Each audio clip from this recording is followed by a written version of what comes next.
देश में medical research को मान्यता देने वाली संस्था आईसीएमआर यानी Indian council of medical research ने कोरोना की जांच के लिए नियमों में बदलाव किए। बदलाव के बाद किसी कोरोना मरीज के संपर्क में आए व्यक्ति का टेस्ट 5 से 10 दिन के अंदर करना होगा। पहले टेस्ट के लिए 5 से 14 दिन का वक्त तय किया गया था। साथ ही कोरोना टेस्ट के लिए ILI यानी इन्फ्लुएंजा लाइक इलनेस कैटेगरी भी जोड़ी गई।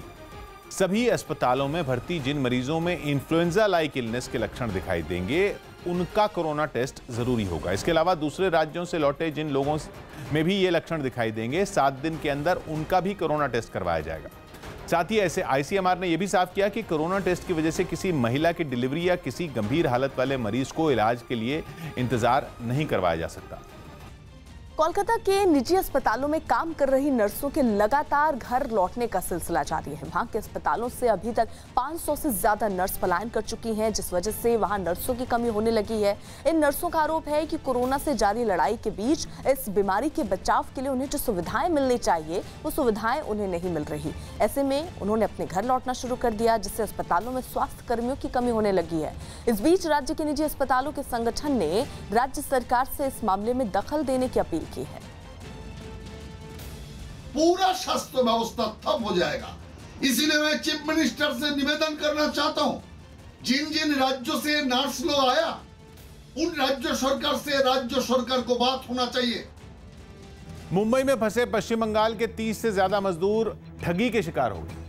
हुआ यूं कि लॉकडाउन में फंसे होने की वजह से कई मजदूरों ने मिलकर गांव लौटने के लिए एक बस का इंतजाम किया था और इसके लिए मजदूरों ने मिलकर 1 लाख से ज्यादा की रकम जमा की और उसे बस एजेंट को दे दिया। लेकिन पैसा मिलने के बाद बस का एजेंट फरार हो गया, जिसके बाद पश्चिम बंगाल के रहने वाले 30 से ज्यादा मजदूर सड़क पर आ गए। मजदूरी करने वाले लोग जो है उन्होंने अपने गांव जाने के लिए पैसे दिए थे, लेकिन अब 1 लाख से ज्यादा जो है पैसे लेकर आदमी भाग चुका है। सामान लेकर ये लोग अब सड़क पे है। ठगी का शिकार होने के बाद सभी मजदूर मुंबई नासिक हाईवे पर सामान के साथ बैठे नजर आए, लेकिन उनके बीच सोशल डिस्टेंसिंग की कमी दिखी। हालांकि ज्यादातर मजदूर मुंह को मास्क और कपड़े की मदद से ढके दिखे। मजदूरों का आरोप है कि घटना की जानकारी देने के बाद भी पुलिस ने उनकी मदद नहीं की। वो आदमी पहले जा गया था, उसको बुलाया, बोल रहे ठीक है उसको पकड़ के रखो, वो बोल के गया। फिर फोन किया था पुलिस चौकी में, वो पुलिस तो अभी तक आया ही नहीं। कुछ मजदूरों के साथ उनका परिवार भी दिखा। कई छोटे छोटे बच्चे वहां नजर आए। कुछ बच्चे सड़क किनारे बैठकर खाना खाते दिखे, जबकि मुंह पर मास्क लगाए एक बच्ची अपनी मां के साथ बैठी दिखाई दी। यूपी की योगी सरकार ने लॉकडाउन 4 के लिए गाइडलाइंस जारी कर दी है। कंटेनमेंट जोन को छोड़कर बाकी जगह फैक्ट्री और उद्योग शर्तों के साथ खुल सकेंगे। योगी सरकार ने अलग अलग दिनों में बाजार खोलने की इजाजत भी दी। सब्जी मंडी भी खुलने की बात कही है। यही नहीं, रेस्टोरेंट भी खुलेंगे, लेकिन होम डिलीवरी सिर्फ होगी। मिठाई की दुकान खुलेगी, लेकिन लोग वहां बैठकर खाना नहीं खा पाएंगे। बारात घर खोले जाएंगे, लेकिन शादी समारोह के लिए इजाजत आपको लेनी होगी। हालांकि 4 व्हीलर में ड्राइवर के अलावा 2 और लोग सफर कर पाएंगे। बाइक सवार को अकेले चलने की इजाजत होगी, लेकिन अगर महिला पीछे बैठी है तो जाने की इजाजत मिलेगी। दिल्ली के हॉटस्पॉट एरिया के अलावा लोगों को छोड़कर बाकी लोगों को नोएडा और दिल्ली में आने की इजाजत होगी। यूपी सरकार ने लॉकडाउन 4 के लिए गाइडलाइंस जारी कर दी, जिसमें कुछ रियायतें दी गई हैं। गाइडलाइंस के मुताबिक कंटेनमेंट जोन को छोड़कर बाकी सब जगह फैक्ट्रियां और उद्योग खोले जा सकेंगे। साथ ही सोशल डिस्टेंसिंग के साथ रोजाना अलग अलग बाजार खोलने की इजाजत भी दी गई है, जबकि मुख्य सब्जी मंडी सुबह 4 बजे से शाम 7 बजे तक खुलेंगी। लॉकडाउन 4 में रेस्टोरेंट को भी खोलने की मंजूरी दे दी गई है, लेकिन सिर्फ होम डिलीवरी ही वो कर सकेंगे। गाइडलाइंस के मुताबिक मिठाई की दुकानें खुलेंगी, लेकिन वहां बैठकर खाने की इजाजत नहीं होगी। यही नहीं, बारात घर भी खोले जाएंगे, लेकिन शादी की मंजूरी लेनी होगी और एक बार में 20 से ज्यादा लोग नहीं होंगे। रेहड़ी और पटरी वाली दुकानों को खोल सकेंगे, मगर उन्हें मास्क और सोशल डिस्टेंसिंग का पालन कराना होगा। इतना ही नहीं, 4 पहिया वाली गाड़ियों में ड्राइवर के अलावा 2 और लोग चल सकेंगे। अगर परिवार में 2 बच्चे हैं तो उन्हें साथ कार में ले जाने की इजाजत होगी। वहीं बाइक सवार अकेले चलेंगे, लेकिन महिला पीछे बैठी हो तो उसे जाने की मंजूरी मिल जाएगी। लॉकडाउन शुरू होने के करीब 2 महीने बाद यूपी से प्रवासी मजदूरों को उनके गांव भेजने का इंतजाम हुआ, लेकिन कोरोना वायरस के खिलाफ जंग के लिए बनाए गए किसी भी निर्देश का पालन नहीं हुआ।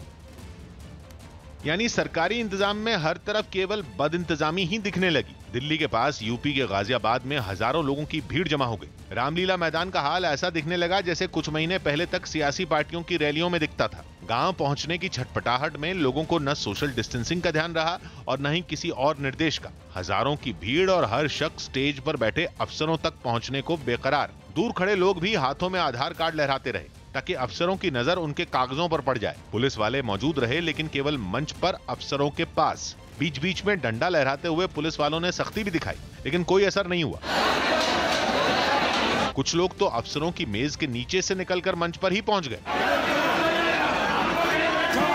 लॉकडाउन के दौरान हजारों की ऐसी भीड़ इससे पहले शायद ही कभी दिखी हो। ये भीड़ श्रमिक स्पेशल ट्रेन में रजिस्ट्रेशन करवाने के लिए जुटी। तैयारियां देखकर साफ हो गया कि प्रशासन को इतनी भीड़ का अंदाजा बिल्कुल नहीं था। लोग घंटों तक ट्रेन की टिकट पाने के लिए लाइनों में लगे रहे। 4 बजे सुबह से ही लगे हुए लाइन में सर। यहाँ 2 बजे रात से खड़े हैं सर। बहुत घंटे से खड़े हैं, बहुत घंटे से। इसीलिए श्रमिक स्पेशल ट्रेनों की सारी टिकटें खत्म हो गयी और बाकी बचे लोगों के लिए बसों का इंतजाम करना पड़ा।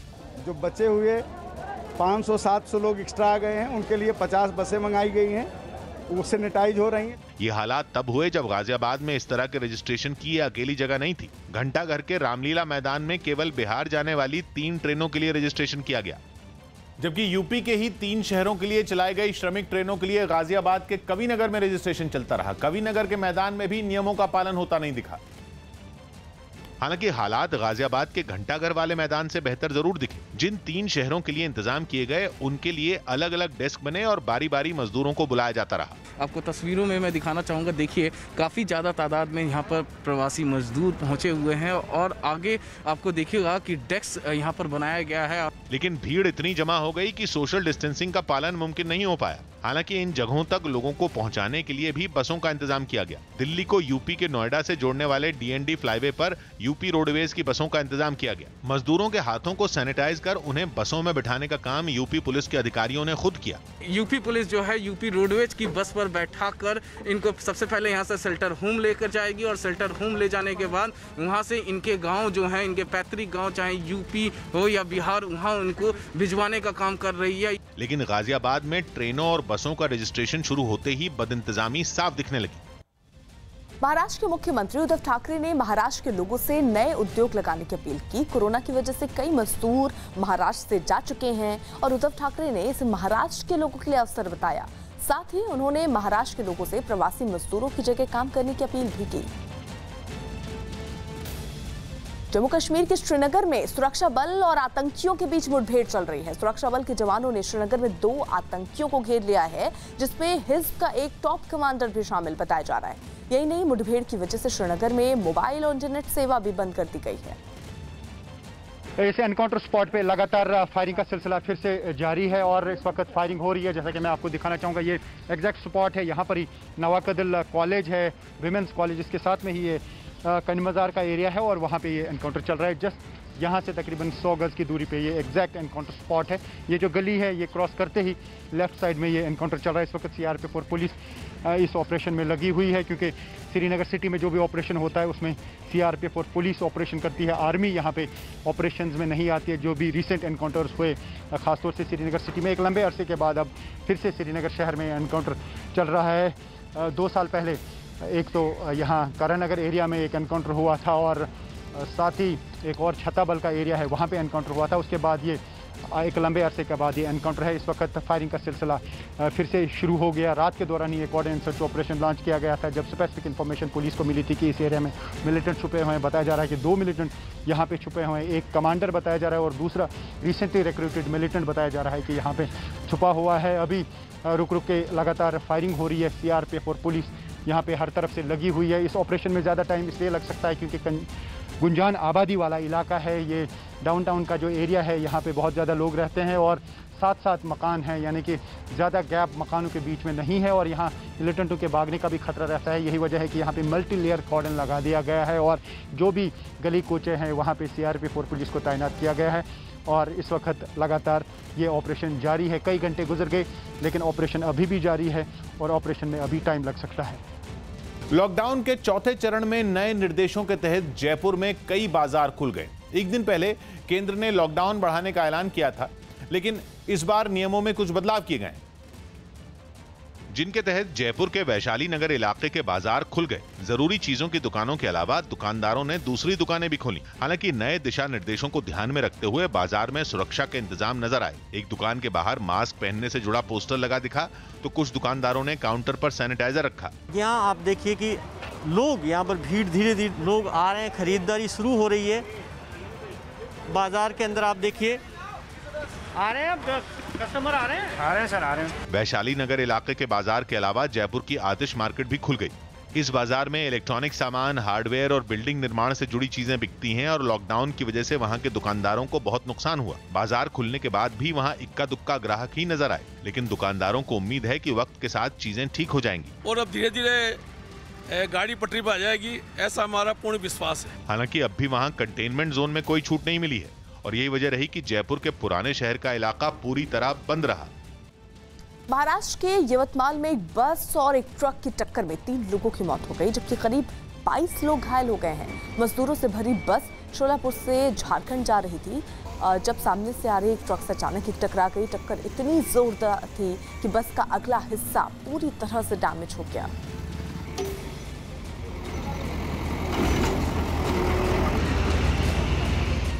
उधर मध्य प्रदेश के रीवा में कुछ बदमाशों ने एक ठेकेदार के दफ्तर में घुसकर जमकर हंगामा किया। बताया गया कि ये बदमाश वहां अवैध वसूली करने के लिए पहुंचे थे, लेकिन कर्मचारियों के मना करने पर उन्होंने वहां तोड़फोड़ शुरू कर दी। इस घटना का एक वीडियो भी सामने आया जिसमें कई लोग तोड़फोड़ करते नजर आए। बदमाशों ने वहां खड़ी गाड़ियों को भी नुकसान पहुंचाया। यही नहीं, बदमाश ने वहां मौजूद कर्मचारियों के साथ मारपीट भी की।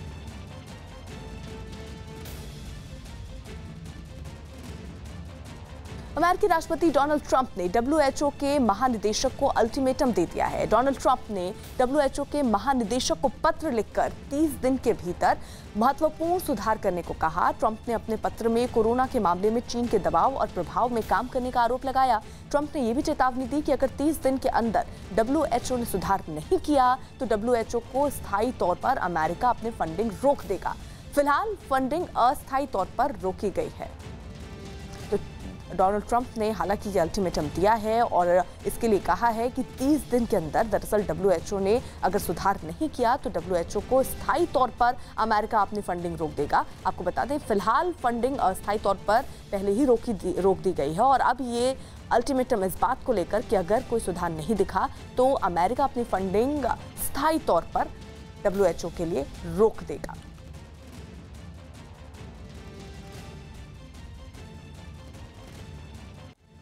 लॉकडाउन के बीच हरियाणा से एक परिवार अपने दिव्यांग बेटे के साथ पैदल चलकर यूपी के झांसी पहुंच गया। बुंदेलखंड के रहने वाले इस परिवार के सामने लॉकडाउन के बाद खाने पीने का संकट खड़ा हो गया था और इसलिए मजबूरी में इन लोगों को पैदल ही अपने गांव के लिए निकलना पड़ा। इन लोगों में 2 महिलाएं और 3 बच्चे भी शामिल थे जो कंधे पर बैग लादकर पैदल चलते नजर आए। इनमें एक बच्चा व्हील चेयर पर था। इन लोगों ने बताया कि वो हरियाणा में मजदूरी करते थे, लेकिन लॉकडाउन के बाद कामकाज बंद हो गया और उनके सामने पैसों की किल्लत और खाने पीने की समस्या खड़ी हो गई, जिसके बाद मजदूरों में पैदल ही चलने इतने लंबा सफर तय करने का इरादा रखा। किराया वाला मालिक भी पैसे मांग रहा है ही नहीं, तो कहाँ से थे यहाँ पे भाग आए हैं, खाने पीने की नहीं मिलता था। तो मध्य प्रदेश के ग्वालियर में एक 3 मंजिला इमारत में आग लगने से 7 लोगों की मौत हो गई। बताया गया कि इस इमारत में पेंट की एक दुकान थी जिसमें अचानक आग लग गई। पेंट में आग लगने की वजह से काला धुआं तेजी से उठता दिखाई दिया और कुछ लोग इमारत के अंदर ही फंस गए, जबकि पेंट की दुकान से भी आग की लपटें उठती नजर आईं। आग लगने की जानकारी मिलते ही दमकल की गाड़ियां भी वहां पहुंच गईं और दमकल कर्मी आग बुझाने की कोशिश में जुट गए, लेकिन इस इमारत की लंबाई इतनी ज्यादा थी कि अंदर फंसे लोगों को निकालना काफी मुश्किल हो गया। कुछ लोग तो जान बचाने के लिए इमारत की छत पर चढ़ गए। दमकल कर्मियों ने इमारत की एक दीवार तोड़कर भी उसके अंदर फंसे लोगों को बाहर निकाला। जो लोग इमारत के अंदर फंसे थे उनको निकालने के लिए भी कई दमकल कर्मी इमारत पर चढ़ गए, लेकिन धुएं की वजह से दम घुटने से 4 महिलाएं और 3 बच्चों की मौत हो गई। लॉकडाउन के चलते अधिकांश रोड पे ही थी, हम सब लोग बाहर ही थे, तो जैसे ही खबर लगी है तुरंत घटनास्थल पर पहुंच गए। आग लगते ही एकदम इतनी तेजी से आग बढ़ी कि हम लोग मदद कर पाने में बड़े असमर्थ रहे। जिस इमारत में आग लगी उसके आसपास लोगों की भारी भीड़ जुट गई। दमकल कर्मियों ने लोगों की मदद से शवों को एक एम्बुलेंस से अस्पताल भिजवाया, जबकि आग की वजह से पेंट की पूरी दुकान जलकर राख हो गई।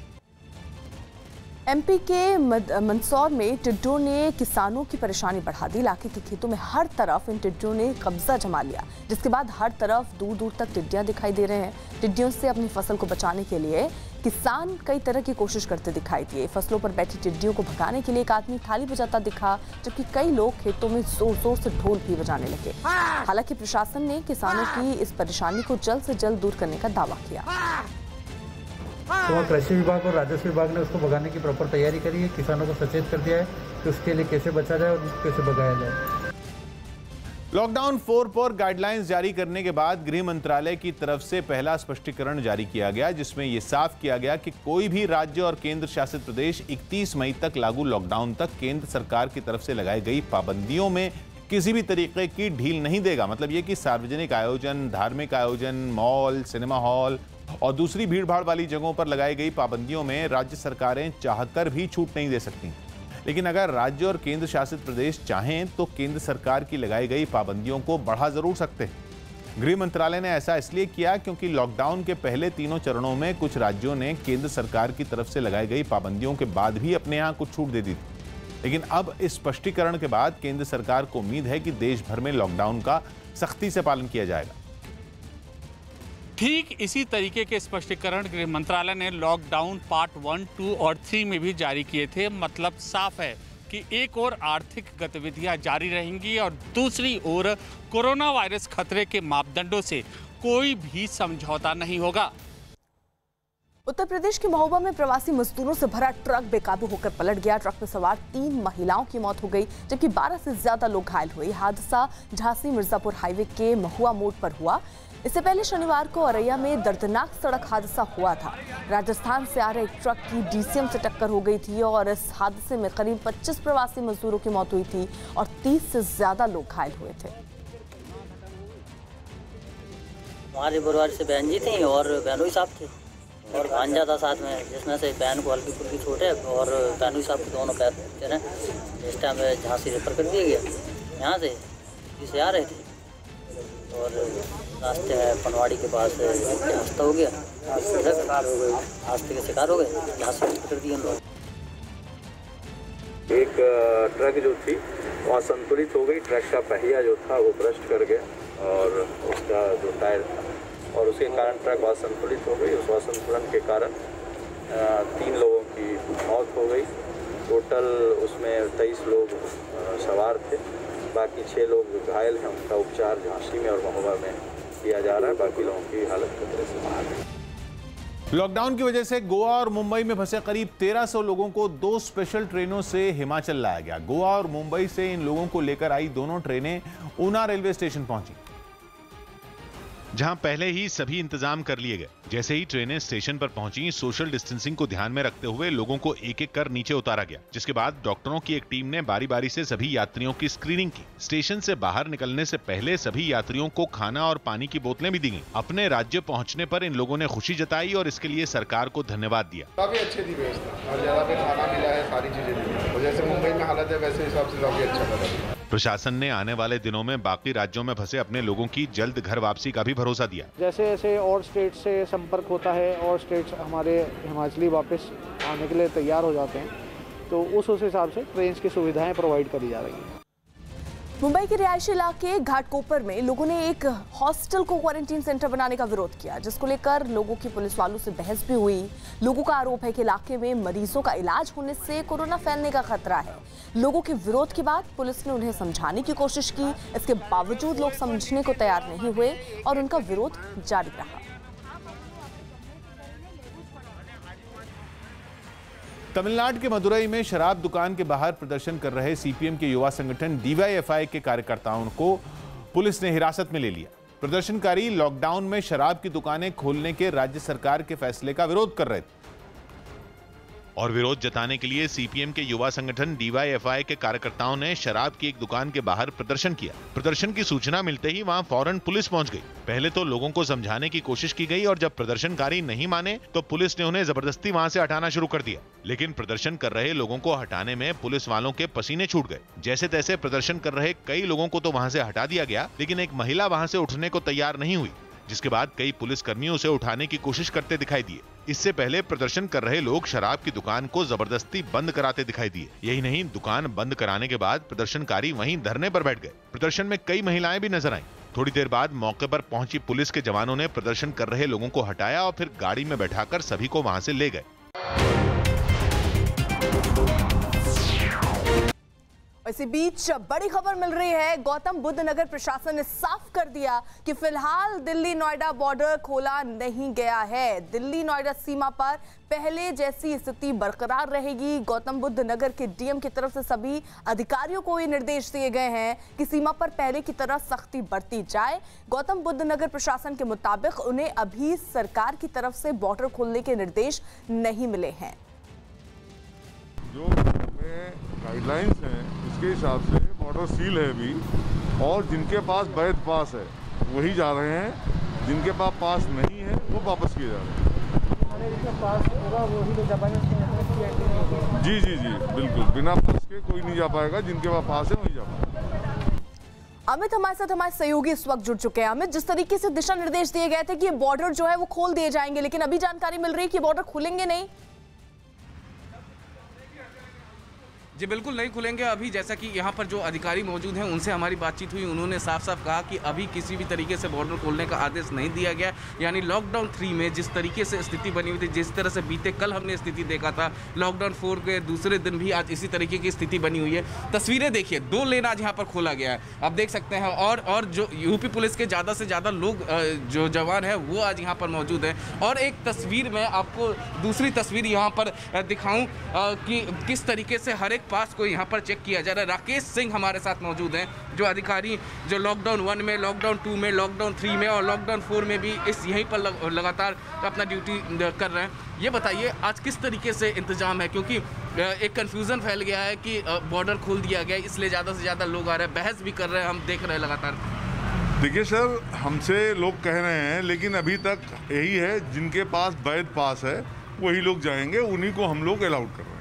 जिनके पास नहीं है उनको हम लोग वापस कर रहे हैं। यानी जैसे कल हमने देखा था ठीक वही आलम आज भी होगा। जैसे लॉकडाउन 3 में जिनके पास गौतम बुद्ध नगर जिले का ईपीएस होगा वही अंदर जा सकता है। जी सर, एकदम सही है। जिनके पास नोएडा या दिल्ली के किसी अथॉरिटी का पास है वही ही जा पाएंगे, जिनके पास नहीं है वो नहीं जा पाएंगे। जी अर्पिता, तो आपने सुना, और ये तस्वीरें एक बार दोबारा देखिए किस तरीके से अब जाम लगातार बढ़ रहा है, क्योंकि जैसे जैसे 10 बजने वाले हैं और यहाँ पर जो लोग हैं, अभी जो तस्वीर साफ है वो ये अमित कि अभी फिलहाल जिनके पास पास है उन्हें ही जाने दिया जा रहा है।